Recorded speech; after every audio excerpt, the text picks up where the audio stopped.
Direct Connection is made by MPT to serve all of our diverse communities and is made possible by the generous support of our members. Thank you. Live from Maryland Public Television, this is Direct Connection with Jeff Salkin. Hi, everybody. Thanks for tuning in for Direct Connection. Tonight, the University of Maryland is facing criticism from one of its best-known alumni. Boomer Esiason says there has been a shameful lack of leadership following the death of football player Jordan McNair. Joining us tonight for analysis are Rob Weinhold, CEO of the Falston Group, and Jeff Barker from the Baltimore Sun. Thanks to both of you for being with us. My pleasure. Just to bring everybody up to date on the timeline, Jordan McNair was at practice at College Park end of May when he apparently suffered a seizure on the football field running sprints up and down the field. Passed away 2 weeks later, reportedly the effects of heat stroke. Following that, for about 8 weeks, not much happened until ESPN reported on what they called a toxic culture in the University of Maryland football program. That was followed by the suspension of the coach, the buyout of the strength coach, the suspension of some athletic trainers, and most recently on Friday, the State Board of Regents took control of the investigations away from university officials. So, gentlemen, with all that happening over the summer, what do you see, Jeff, happening at College Park? Well, I think it's kind of in the hands of the regents at this point, and I feel like I know the regents are under a lot of pressure. There is, you mentioned Boomer Esiason, there is sentiment that some high-level people have to go, but I feel like the regents maybe want to take their time because, as you know, we have these dual investigations. And, you know, one being about the culture of the football program and the other one being more specifically tied to the death of Jordan McNair. But I feel like maybe the regents don't want to seem to undercut their own investigations by letting anybody go while the investigations are still in progress. Rob, you wrote a book on crisis management, having been in that role a number of times. What's the game plan? What are you supposed to do to properly manage a crisis? Well, the game plan from the very beginning is to make sure you get all the facts and circumstances correct. There's nothing worse than having to wrap the facts back from around the axle. And it does bring into question, why did all of this wait until the ESPN article came out before there was a public apology and the taking of responsibility and the identification of investigative bodies and so on and so forth. So there was a period of time, 6 to 8 weeks in there, where the university had an opportunity, in my opinion, to go ahead and be proactive in their response and be predictive in terms of what exactly would happen following a student athlete's death. What gets in the way of good crisis management? Jeff mentioned the idea that you want to see the investigations through. Is there tension sometimes between what the management experts, the PR people would tell you to do and what the lawyers are telling you to do? Well, I work with large public companies all the way down to small restaurateurs and individuals, and I can tell you that initially people don't want to believe that they're in crisis. They're not as predictive as they should be. When a student athlete dies in any university, you know there's going to be a series of ramifications. One thing that delays most organizations from reacting really is the failure to have all the facts and circumstances. But once they do, and they understand that there is a level of culpability or not, they have to make sure they tell their story, because if they don't tell their story, someone else will. And in this case, ESPN told their story. Now the university is playing catch up. They've made a lot of good decisions since President Lowe came out. But again, it's a real head scratcher to try to figure out why it took 6 to 8 weeks to get to this point. And there's a lot we don't know. We don't know how much of that is known to school officials. There's talk that the whole practice was videotaped in a way that might show what happened to Mr. McNair, and then following his collapse, how he was treated, which seems to be a key point. I think that is a critical point, and I think that the difficulty for Maryland here is that once these investigations begin, that you don't know exactly where they're going to lead. And the two stories, the story about the tragic death and the story about the culture and whether players were intimidated or humiliated, those have sort of been conflated, I think, in the public's mind. And I know it's a difficult period for Maryland, not knowing what exactly is going to come out, but at the same time, I think they've done the right thing by saying we just need to let the chips fall where they may. And at the same time, there's the pressure that football season starts a week from Saturday.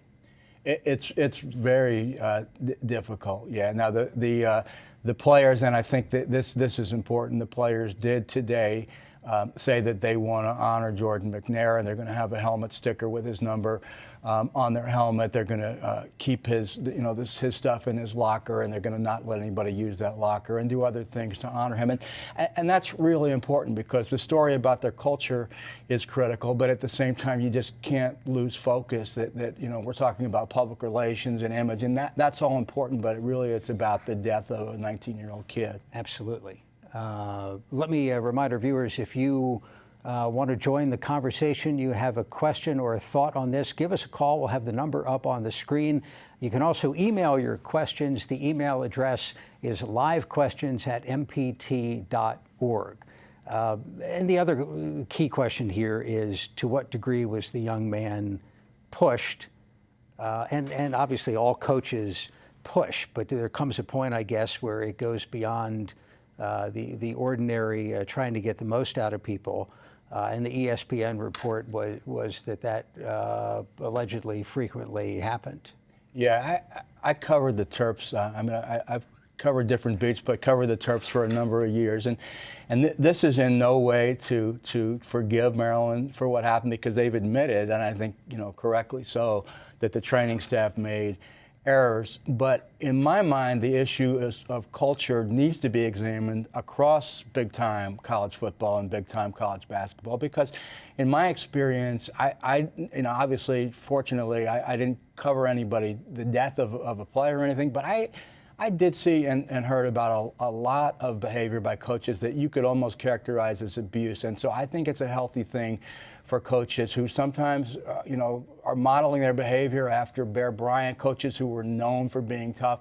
You've got to examine what's the proper way to treat these young men and women. Let's grab a phone call. Allegheny County, this is Lisa. Lisa, thank you for the call. Go ahead. Yeah, I was curious to know, how is the weight of the monetary sports activity versus winning versus the value of the individual in these sports? All right, thank you very much. I would say that's a critical question here. If you think about it, coaches have the power and they have the pressure. Student athletes come in and they don't want to fail, they don't want to disappoint, and they want playing time. Coaches want to win, but it's really up to them to make sure that the right culture is in place, because at the end of the day, virtually all of these student athletes will go on to do something else except play professional sports. And so you're dealing with young lives here, and it's really, really important, of course, that the coaches and the trainers and everyone, up to and including the university president, are aligned to make sure that these young people have a positive experience. And so economics, I've heard a football coach explain before that football programs are like the front porch of a house. Certainly not the most important thing, but it's what everybody sees. And unfortunately, you have a branding issue associated with college football and basketball programs. But again, it's up to the coaches and the trainers and, frankly, compliance officials to make sure that the right things are happening for the right reasons, and it's a positive outcome both on and off the field. So at every football program, apart from the University of Maryland, based on Jeff's idea that everybody ought to be re-examining culture and procedures, as a management professional, you would want to see him actually go do it and not just lip service. Crises cost time, money, customers, and eventually your career. And in the worst case of scenarios, lives. And with any type of crisis like this, there is a cascading effect. So I believe that men's and women's sports, the culture of each sport, should be taken a look at. And so, as tragic as this situation is, there is an opportunity for Maryland to be bigger, faster, stronger as a result, and become a model for the nation based on all of the changes that they may be able to make as a result of this horrific tragedy. So again, as bad as things are right now, I thought it showed a tremendous amount of class for the student athletes to come out today, a lot of empathy to pay tribute to their colleague. But looking forward, how does Maryland become a model for the nation in managing high-profile programs like this? Critically important. You don't spin your way through crisis, you lead your way through crisis. They have an opportunity to take a leadership role here. Washington Post reported that the university may have missed an opportunity a year ago in aligning the way its trainers worked with the recommendations of the NCAA in terms of having the trainers report to the medical school, not to the athletic department. I don't know how much reporting you've done on that, but is that a common thing? Yeah, and I think it's good that they're going to examine it. I mean, Maryland said ultimately it didn't matter, that they still, no matter who they reported to, they would still have the same best practices for training in medicine. And they said it didn't matter. It was more just logistics. Who do you report to? But I think it is critical. I mean, a related story that I think is significant is a friend of mine, John Solomon, who used to work for CBS Sports, had done a piece about trainers and how strength and conditioning coaches and trainers really need to make sure that they know what to do in these kinds of crises. And that's one of the things that another group, the Knight Commission, says that even coaches need to be certified. You should have, in the same way that, I mean, I'm a youth coach, I coach basketball, I have to take a little written test that I know what to do in the event of a possible concussion. And so there's very little of that with coaches in college sports. You need to make sure that the trainers and the coaches know exactly how to handle these kinds of crises. And I would add one more thing, and what I would add is to make sure that there's a system of checks and balances so that trainers don't feel the pressure of the coaches to make sure that a player gets in the game before he or she is ready. Absolutely. Very important detail here. Call from Anne Arundel County. This is Ann. Thank you for the call. Go ahead. Yes, sir. I'm not quite sure how to put this question. Is he speaking or what? You're on. What's your question? Okay, love. My son played soccer in high school. I'm talking high school. This is where you guys should be watching, too. Okay. Because these coaches push the heck out of them. My son also wrestled in high school. One of the coaches made him jog all the way to Annapolis from his high school and eat a banana so his weight gain would be all right for the session, for wrestling. Yeah. That was one. However, I went to pick him up from a soccer practice, and they were running hills. I would say 105, maybe. One of those freak days that we had, because this is years ago. We don't have that heat like we have it now. However, it was a hot day. And I went to pick him up, and they were running like little sheep all together over these little mounds and mounds and mounds. And I thought, come on, bud, it's over. The session's over. Well, he was still going, so I walked over there, and I guess they slowed up, and I put my hand on my son and said, we're out of here. I mean, And everything turned out okay, I hope. Oh, it certainly did. However, right. How long did they go from that? I don't know. Yeah. I took my son out of there, and I thought, coaches can be ridiculous. Thank you very much for the phone call. Appreciate it. I would respond this way. I have 3 boys. They all played high school sports and even in college. And I coached for almost 2 decades. And I always felt this way. If we did 2 things really, really well each season, we did a good job. 1, we improved the skill set of the athlete. And 2, they retained a passion for the game. When you have these types of things that occur, the parent has the ultimate say, and that you've got to put your son or daughter in the right atmosphere to make sure the culture's right, and really they feel good about themselves, because coaches have a way of enhancing esteem and making a positive experience, or frankly, turning kids off and running them out of sports forever. So really important to pay attention. And it's not just, well, this is how we used to do it when we were kids. You're not kids anymore, and coaches need to be the role model, not somebody who's worried about their one-loss record. Yeah, if I could add, I think, I know the caller was talking about high school, but in college, one thing I've noticed is I think there's even more pressure on coaches to win than there used to be. Because when I covered the Terps, Ralph Friedgen was coach, and I remember the athletic director at the time, Deborah Yao, saying, well, you know, he's not going to get fired because we had a winning record. He ultimately did get fired with a winning record with another athletic director. But now I think, you know, short of a scandal, I think these coaches feel, I mean, a scandal will cause them to lose their jobs, but I think they'll lose their jobs even with winning records, as Ralph Friedgen did. And I think there's just increasing pressure, and that can cause you maybe to, you know, to lose your moral compass a little bit. Phone call from Anne Arundel County. This is Terry. Terry, thank you for calling. Go ahead. Well, I've played a little football in my time at the sandlot level and college level. And, you know, I think this should start back where this guy passed his physical to be on the team. And you can look into that and who else passed it, who else did all the same tests. You know, I mean, I remember being told to do things that were uncomfortable, very much so, but you did them. Terry, thank you for the phone call. It's still possible, though, that he was in good health and was pushed in whatever way to a point where he got heat stroke. It was a hot day, and we don't know exactly what led up to the moment. We don't know what happened in the hour after that, before the ambulance was called, and we don't know a whole lot about what's happened, especially in those 8 weeks. I mean, it's true. He may have been, you know, more prone to this kind of thing than other players. That's possible, but you're right. I think what they're looking at is how did they respond once he began to show symptoms that could show danger.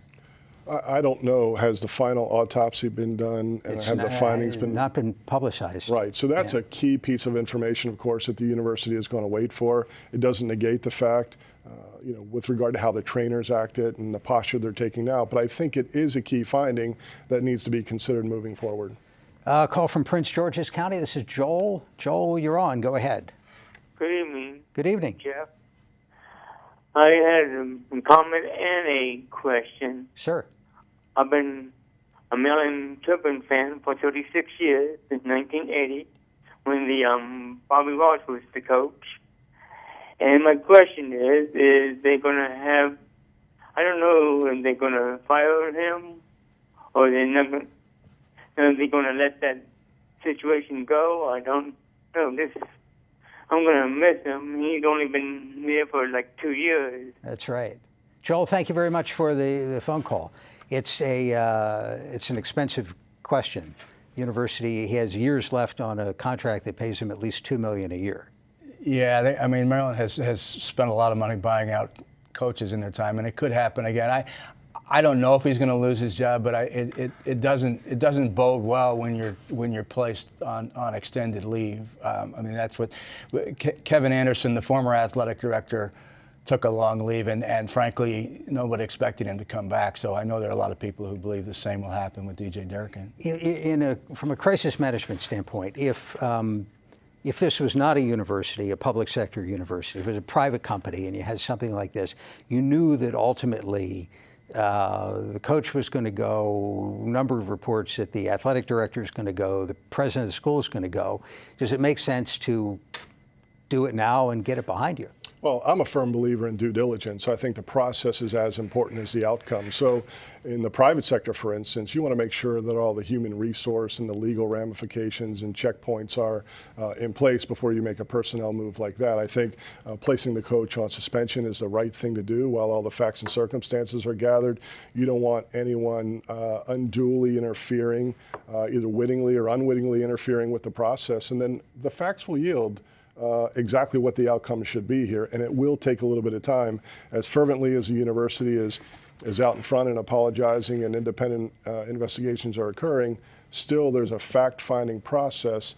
And Jeff, as you talked about the Board of Regents, they have a job to do, but there's no rush right here. Let's get the facts right, make sure the decisions are correct, because it will establish precedent for the future. Call from Harford County. This is Tom. Tom, thank you for the call. Go ahead. Good evening, gentlemen. Good evening. Hey, I do agree 100% about the process, and I do agree 100% about maybe looking at a policy where the trainers in positions do not answer to the coaches, and again, to a separate entity or medical staff, because I've seen it for 6 years, and I've seen things that need to be addressed, seriously addressed at the D1 level. I've seen kids shot up with Tordor 6 games in a row on injuries they should have been playing. I've seen players being put in positions they should never be with injuries due to weaknesses on the team and not in the best interest of the player. I think it, and I've had 2 positions work with two athletes, and they had to get surgery, and these coaches wanted to push them further. The physicians had to be pulled aside personally by the parents and basically asked them straight up, "What would you do?" And they said surgery. And I think you nailed it. I think there should be separation. I think that's something they should really seriously take a look into. Tom, thanks very much for the call. And it's not really clear to what degree the NCAA is telling universities, or was a year ago when the university considered making that move, how much pressure there was from the NCAA to do it. Yeah, I mean, the NCAA gives the conferences a lot of autonomy. I mean, if you look across the board at all kinds of policies, I mean, everything from when you release your injury reports, it's conference to conference. It's not, the NCAA is powerful, but it doesn't really try to micromanage each conference. Does the university potentially have a problem here with the NCAA or the conference? I mean, is this the sort of thing, if it was a recruiting violation, you'd be worried about sanctions? In this case? I got to say, I don't know enough about it. I got to say, I've been wondering the same thing. I can't give you a good answer on that. And Rob, I'm also curious whether there's something that the Prince George's County Police ought to be looking at here. Is there a videotape? Has it been secured? What happened in that what was reportedly an hour between the player collapsing and the ambulance being called? Well, I think the state's attorney's office of the local jurisdiction will certainly take a look to determine whether or not there was a criminal act. My guess is there probably will not be, potentially gross negligence here, but again, they will be taking a hard look at it. I also want to add one more thing, and it's counterintuitive to most people. You know, coaches will go up to athletes and say, "Hey, are you okay? Are you okay?" after a big hit or a strenuous workout. And inevitably, they're going to say, "Yeah, coach, I'm fine." Because again, they don't want to fail and they don't want to disappoint. They certainly don't want to let their teammates down or be viewed as someone who's weak. So another point, they may have a scholarship on the line. Well, exactly. And so coaches and the university needs to make sure that there's a culture where you can put your hand up and say, "You know what? I'm hurt. I don't feel well," and not be penalized for it or thought in a negative light. So I think that's a really important piece of the equation here, where student athletes need to feel comfortable in saying, you know, I'm not ready right now, even though it's counterintuitive to most people. Let's take a call from Howard County. This is Robert. Thank you for the call. Go ahead. Yeah. Earlier, somebody commented on whether the young lad should have had a health examination first. That doesn't make any difference at all. At the age of 17, I had heat stroke. And let me tell you, it hurts and it's painful as hell, and I can still remember it, and that was 70 years ago. It hits you. I was sitting on the beach watching a regatta, a canoe race, in the bright sunlight, no head covering, and my body temperature rose faster than my body could get rid of it. And I managed to get home on foot, but let me tell you, it was one painful walk that I went through. Robert, we're glad you're okay, and that's apparently a condition that athletic trainers are familiar with. Yeah, and now Maryland has, you know, new cooling stations. It's really good. It's learning more, which you could argue that they should have known before. But I want to mention something that Sure. the other caller brought up. The other caller was talking about the possibility of having people who are medical professionals who are independent, so you're sure they're making the decisions based on the well-being of the athlete and not the university. And I think that's important. I think you need as specific protocols as you can so that there really isn't discretion, so a coach doesn't have to weigh, well, what if we lose this guy for the rest of the game? Because like they've done with concussions, certainly at the pro level. In the NFL, they do it, and even so, and the NFL has made great progress, but even so, sometimes you hear people criticize and say, well, that player didn't enter concussion protocol, you put him back in the game, and you shouldn't have. And I'll also mention, and that's a great point, the first order of leadership is to provide a safe place to live, work, and raise a family. So safety. But let's not just think about physical safety, it's emotional safety as well. These are young men and women who are formidable, and they need to be set up for future success. And so, again, I think we're focused on the physical, and rightly so. But that was my point earlier, is let's make sure this is an emotionally safe environment as well, so student athletes can put their hand up and say, you know, something's not right, and get treatment without being looked at in a negative light. Let's get one more phone call. Montgomery County, this is Ann. Ann, thank you for the call. Go ahead. I heard that the young man's temperature was 106, which I don't know much about medicine, but that seems pretty shocking. I guess I just would think if you're working with young men doing huge athletic things in the heat of summer, that somebody would have known what heat stroke looks like. Exactly. And thank you very much. We've got to leave it there, but the report is that nobody even took his vital signs. Temperature. So they didn't know about that he was 106 until he got to the hospital, which is what Right. the issue is. And the university has admitted that. And ultimately, the tragedy is a young man has lost his life, and hopefully some people will learn from that going forward. Gentlemen, thank you very much. Jeff and Rob, appreciate the time. We're back Thursday with Your Money in Business. We'll find out where all the golfers have gone or area golf courses on the decline. Join us Thursday at 7. Now, for all of us at MPT, thanks for watching Direct Connection, and have a good night.